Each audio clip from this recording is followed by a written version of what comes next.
va? ¿Cómo está? El gustazo enorme de estar por AM610, por Radio Argentina, la radio de mi ciudad, para compartir esto que significa actualidad argentina, con todo lo que tiene que ver con la actualidad que vivimos normalmente los argentinos y todo lo que estamos pasando en esta pandemia, realmente muy complicada, con muchos problemas, no solamente en la situación que tiene que ver con la salud, sino también en una situación económica que es realmente difícil, que es muy complicada, que tiene muchas trabas y que en definitiva también tiene algunos rubros, el caso de los comerciantes, el caso de los restaurantes, los gimnasios, de las actividades que se realizan no al aire libre, sino en algunos lugares cerrados, donde lamentablemente está muy complicado para toda esa gente para poder subsistir después realmente de tanto y tanto tiempo que ya lleva la pandemia. Bueno, llegan las vacunas, hay un poco más de esperanza, esta es un poco más la realidad de las cosas que estamos viendo, pero que en definitiva tiene mucha gente que está quedando económicamente en el camino. Por eso me parece bárbaro, en el arranque de AM610, Radio General San Martín, la radio de mi ciudad, conversar con Ernesto Ludueña, un dirigente sindical gremial que está en la CGT de La Matanza y que también es uno de los hombres muy importantes de lo que significa el CEOCA, el Sindicato de Empleados de Comercio de la zona oeste que comanda Julio Rubén Ledesma. Ernesto, Roberto La Rosa te saluda, ¿cómo te va? Buenas tardes. Muy buenas tardes, Roberto, muy buenas tardes a la audiencia, un gusto compartir con ustedes. Bueno, contame un poquito cómo se vive la realidad de un momento tan difícil, donde ustedes también, los empleados de comercio, están pidiendo las vacunas, están pidiendo que son realmente trabajadores esenciales y que le ponen el cuerpo a todo lo que tiene que ver con esta historia, pero que en definitiva también está la situación de, bueno, intentar que se vacune a un montón de gente que lo necesita por la enorme exposición que tiene, especialmente aquellos que trabajan en supermercados, en grandes mercados donde, bueno, se transita con una cantidad enorme de gente durante el día, ¿no? Bueno, bien, como vos lo decías, para nosotros fuimos declarados, tanto por el gobierno nacional, provincial y los estados municipales, trabajadores esenciales en el peor momento de la pandemia, cuando se inició todo.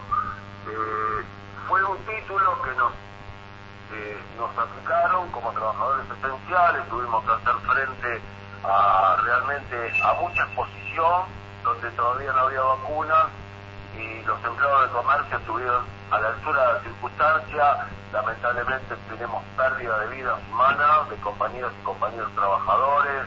Se ha infectado mucha de nuestra población trabajadora, y bueno, y hoy que está llegando la vacuna todavía no podemos acceder a que todos estos compañeros y compañeros que estuvieron en el frente de batalla en esta circunstancia hoy puedan tener la posibilidad de vacunarse. Estamos disgustados como se ha manejado, como vimos que otros grupos pudieron acceder a la vacuna, y los trabajadores mercantiles, que son tan esenciales para la vida, para el desarrollo económico, para que un país siga funcionando, todavía está en velo, porque nosotros tenemos una población joven. Hay que entender que el promedio de trabajo, la vida del trabajador en esta actividad, de los empleados de comercio, va desde los 18 años hasta la edad jubilatoria, pero tenemos una banda etaria, una juventud en los establecimientos que tienen alrededor de 25 a 30 años, y todavía estos compañeros siguen esperando por la decantación de edad y no sabemos cuándo les va a llegar.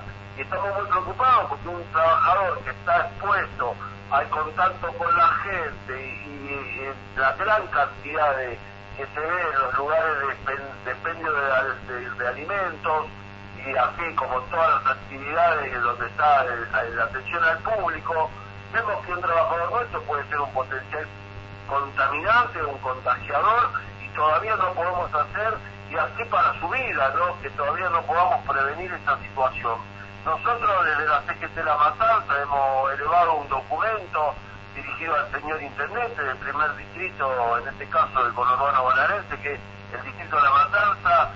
Todos los gremios firmamos en función de que los trabajadores esenciales tengan el alcance de la vacuna. No puede ser que por la decantación de edad nuestra población sería la última en vacunar, y sabemos que es un riesgo realmente para la vida del trabajador, para quien manipula alimentos, para quien está extendiendo alimentos, que puede ser muy grave para la población. Entonces, yo creo que se tiene que atender esto de la vacuna y darle prioridad a aquellos que están en la atención al público, ¿no? Ernesto, contacto con mucha gente. Sí, aparte de todo esto, charlamos con mucha gente, delegados, especialmente de Garbarino, aquellos que están en Toyota, aquellos que que en un momento el capital humano que tienen se ve postergado por el hecho de pagar en cuotas, y son grandes empresas, no estamos hablando de quizás de negocios casi familiares donde realmente están mal. ¿Cómo es la realidad de lo que está viviendo también económicamente el trabajador?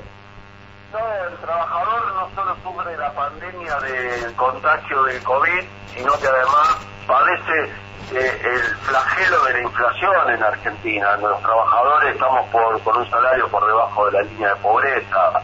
Hoy con el salario que tiene un trabajador mercantil no le alcanza nada más que para mal alimentarse y pagar servicios elementales para poder seguir viviendo, ¿no? Entonces, realmente la situación del trabajador mercantil es triste, que el Estado Nacional le da por otros medios a otra población mucho más que ser un trabajador asalariado, y esto lo puedo hablar no solamente por los empleados de comercio, puedo hablar por muchos actores del mundo del trabajo que estamos con salarios paupérrimos que realmente no dignifican a la familia trabajadora, que hace el esfuerzo de ir todos los días a brindar su esfuerzo en beneficio del capital, y aquí todo el Estado, lo puedo hablar por los empleados de comercio, lo puedo hablar por los compañeros de gastronómico, los compañeros de sanidad que están dando la vida para salvar a otros y no son considerados. Realmente para nosotros el salario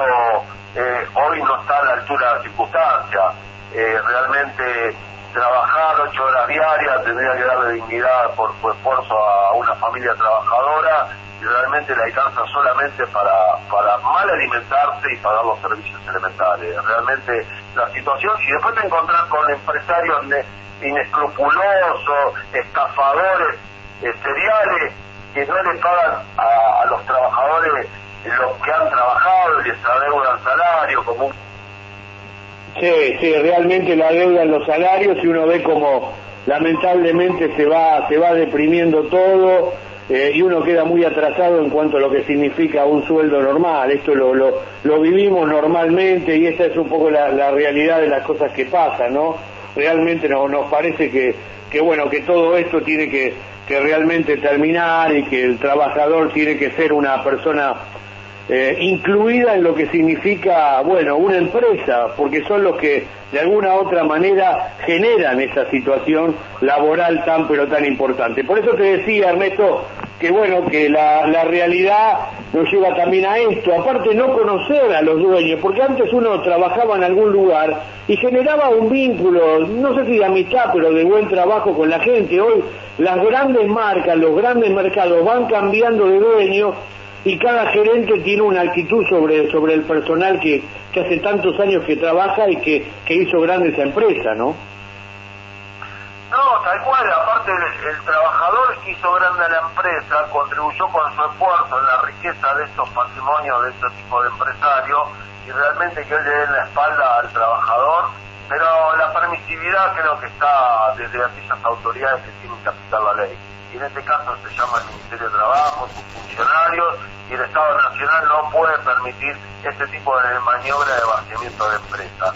Realmente acá yo hago responsable al Estado por no aplicar la ley, ¿no?, del vaciamiento de empresas, y sacrificar a miles de trabajadores, porque era una firma que tiene muchos trabajadores, algunos que confiaron en la empresa y no se acercaron por ahí a la organización sindical y arreglaron por su cuenta y han sido estafados de la misma manera. Nosotros estamos en lucha, nosotros seguimos reclamando porque hicimos las presentaciones ante el Ministerio de Trabajo, pero no puede tener esta posibilidad de una empresa estafar al pueblo trabajador. Ernesto, está bien, yo creo que también es importante que la gente se afilie a los sindicatos, que la gente participe, porque es la única medida de intentar conservar su trabajo. Pero vos, que también estás en el ámbito político, sos un hombre del justicialismo, sos un hombre del peronismo, y me parece importante también que se alcen algunas voces, especialmente de ustedes, que conocen a muchos de los compañeros que hoy también están en el Estado, para tratar de modificar esta situación que es compleja y que uno sabe que también el Estado, la cantidad de planes y de cosas que tiene, pero bueno, es un momento realmente difícil, pero yo me parece que celebro que ustedes, que vienen del mismo palo, comiencen a hablar de este tipo de cosas para hacerle entender a los compañeros que lamentablemente la cosa así no puede estar, ¿no? No, yo tengo muchas cosas para decir con respecto a si sean pares o si sean del mismo espacio político, porque yo no puedo entender cómo todavía estamos discutiendo el impuesto a las ganancias que pagan los trabajadores. Ahí no se presume ganancia con el esfuerzo del sacrificio de un obrero, de un trabajador.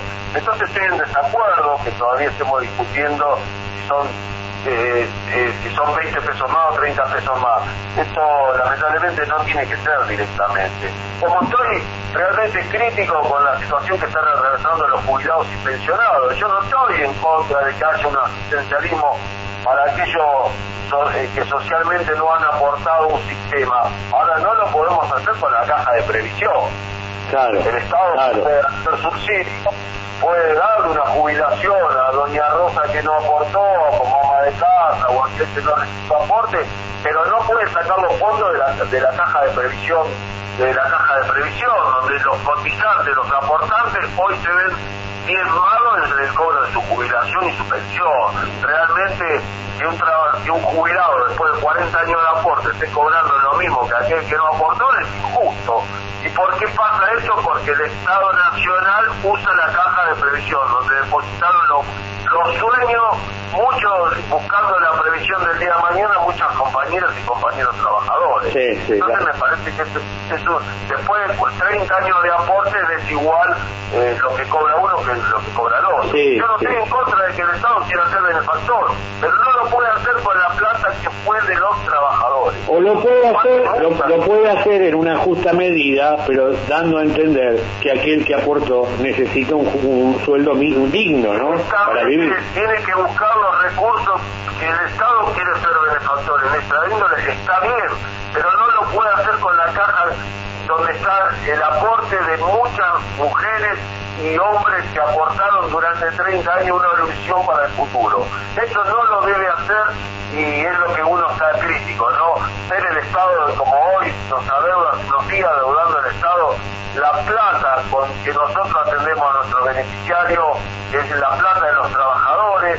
Me explico, estoy en desacuerdo en muchas cuestiones y por más que sean pares, nosotros representamos a un sector que son los trabajadores y sus derechos. Entonces estoy en desacuerdo que tengan salarios paupérrimos, que nuestros jubilados y pensionados tengan salarios indignos. Estoy en desacuerdo que el PAMI esté intervenido por toda su vida cuando es plata de los trabajadores, porque es la ley 19.032 que nos retienen a todos y no podamos tomar decisión qué se hace con esos fondos y sigan comprando títulos públicos y no le den el bienestar de la salud a nuestros jubilados y pensionados.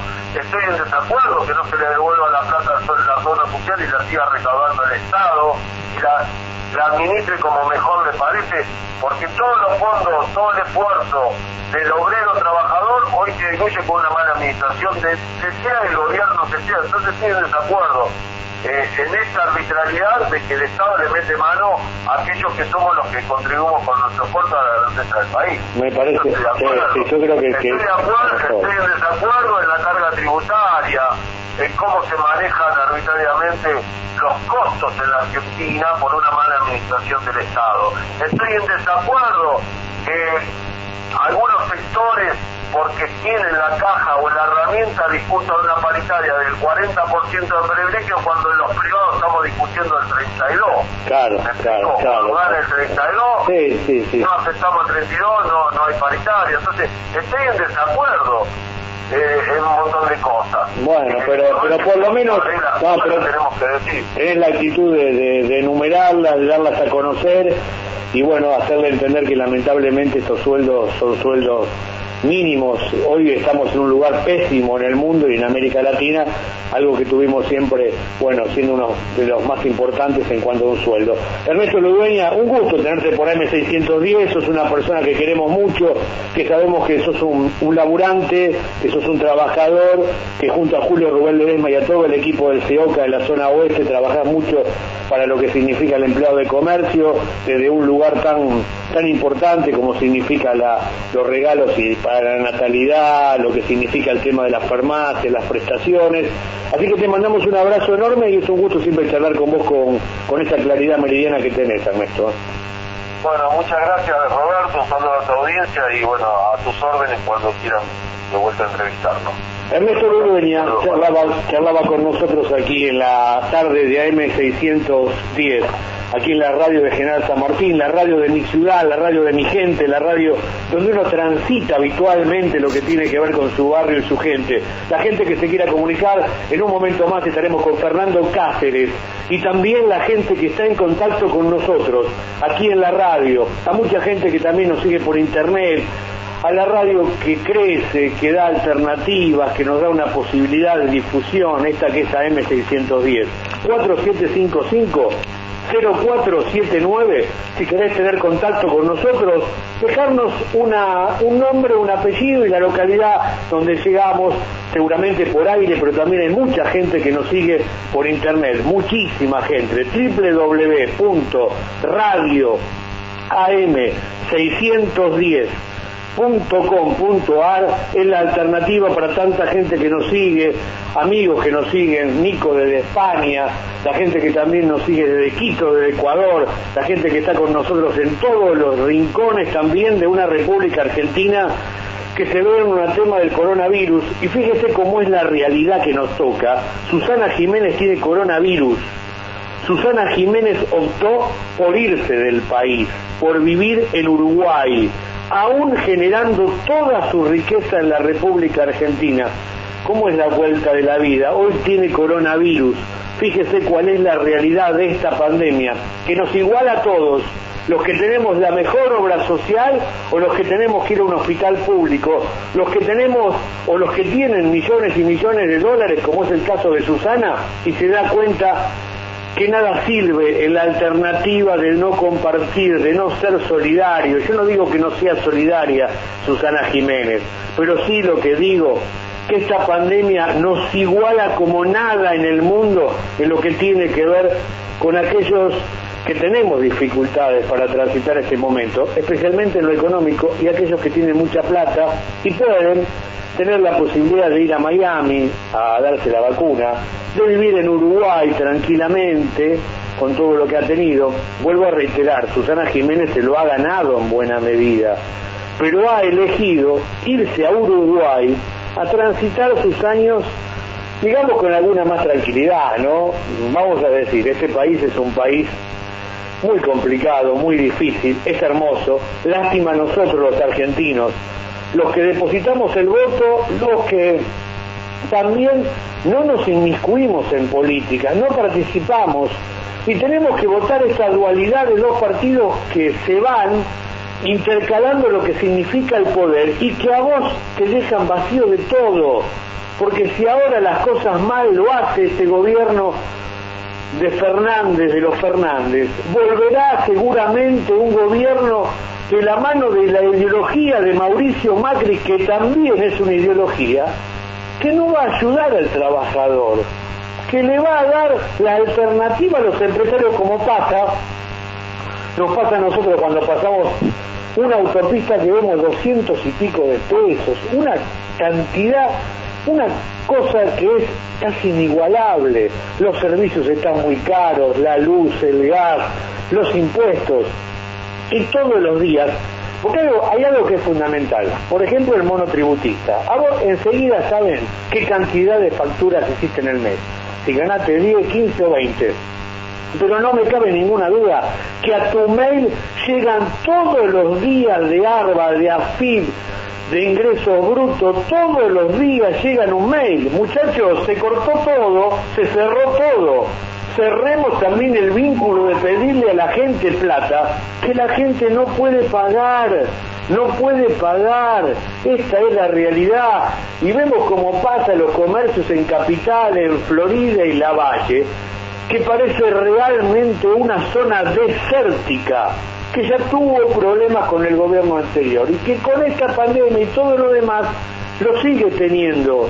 ¿Cuándo seremos capaces de construir una tercera alternativa? Alguien que pueda competir con todo esto, que uno realmente no vota lo que quiere, vota lo menos malo, o lo que le parece a uno que le puede dar un mayor beneficio. Vuelvo a decir esto porque ya estoy por cumplir 59 años, soy un hombre grande, y veo como toda la instancia de lo que ha sido la democracia fue para enriquecer apellidos, los Moró, los Cafiero, apellidos que se catapultan en lo que significa el poder durante varias generaciones.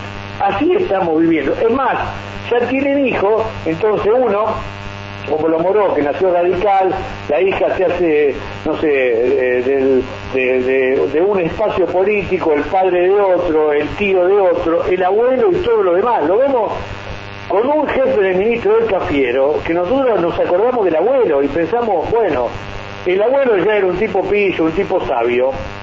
¿Y cuánto es lo que sabe esta generación de jóvenes peronistas, que dejan en el camino a otras generaciones de peronistas que realmente inculcaron lo que significa la cultura del peronismo y de Eva Perón? Hoy por hoy, ¿se puede hablar de un gobierno justicialista, de un gobierno peronista que sigue abrumando con el tema de impuestos, que sigue en esta hora de dar realmente una cantidad enorme de planes? El asistencialismo tiene que ser, pero tiene que ser con una salida laboral, tienen que dar trabajo, basta de ese asistencialismo que hoy por hoy, un tipo que se queda en la casa, gana más que un enfermero que expone su vida todos los días con el tema del COVID. Entonces, esta es la realidad. ¿Es viable este país? ¿Es viable este país de esta manera? ¿Cuándo los argentinos vamos a vivir de otra manera? Porque la verdad se nos hace carne todo. Esto es como cuando vos ya venís grande y te agarra reuma. A los 40 más o menos te empiezan a doler los huesos, a los 45 te duelen más, a los 50 más, a los 55. Es decir, después ya se te hace carne el dolor y sabes que durante tu vida vas a tener que convivir con ese dolor. Es lo mismo, exactamente lo mismo que pasa con el Estado y lo que pasa con el gobierno. Hace muchos años que convivimos con esta realidad de sufrir un país que es hermoso, que tiene todo, porque cuando no tiene la soja, tiene vaca muerta, cuando no tiene vaca muerta, tiene litio, cuando no tiene una fauna hitícola, los peces, donde lo vemos acá, cuando vamos a algún lugar de la costa, como a la noche depredan buques que son extranjeros. Entonces decimos, muchachos, nacionalismo, creer en nuestro país, intentar creer en una moneda que todos los días se devalúa, que todos los días nos sirve para menos, para ir a comprar. Y si habla alguien que va al supermercado todos los días, cada vez que va 10 pesos más, 15 pesos más, 50 pesos más. Y esta es la realidad de un país que es tan grande, que es tan bueno, pero que dirigencialmente nos llevan siempre a darnos esta dualidad: o votás a este o votás a este, o votás a este o votás a este. Y así los mismos apellidos se van perpetuando durante años y años. La tanda, quiero que la gente nos deje un mensajito, que la gente nos llame al 4755-0479, AM610, Radio General San Martín, la radio de mi ciudad, la radio donde vos caminás por Avenida Márquez, la radio que te sentás ahí los bomberos en lo que significa venirte para Ballester, en Chilaver, en la calle Alvear de Ballester, en la calle en Maipú, en Villa Maipú, en la cancha de Chacarita, en la calle San Lorenzo, en la plaza de San Martín, en tantos lugares donde uno toda su vida ha transitado, que hoy lamentablemente nos tiene en boca de todos, porque ayer lamentablemente ahí en General Paz y Libertad mataron a una persona para robarle un auto, un hombre que según lo que se cuenta, su señora había ido al Club Las Heras, un club entrañable donde viví mi infancia, donde tuve la enorme suerte que mi abuelo Francisco Rivelli fue uno de los fundadores del Club Las Heras de Villa Ballester. Con toda esa gente, con todos ustedes, con la posibilidad del contacto mano a mano en nuestra línea de comunicación, el 4755-0479, es la línea de contacto para que vos estés con nosotros. Mi nombre es Roberto La Rosa.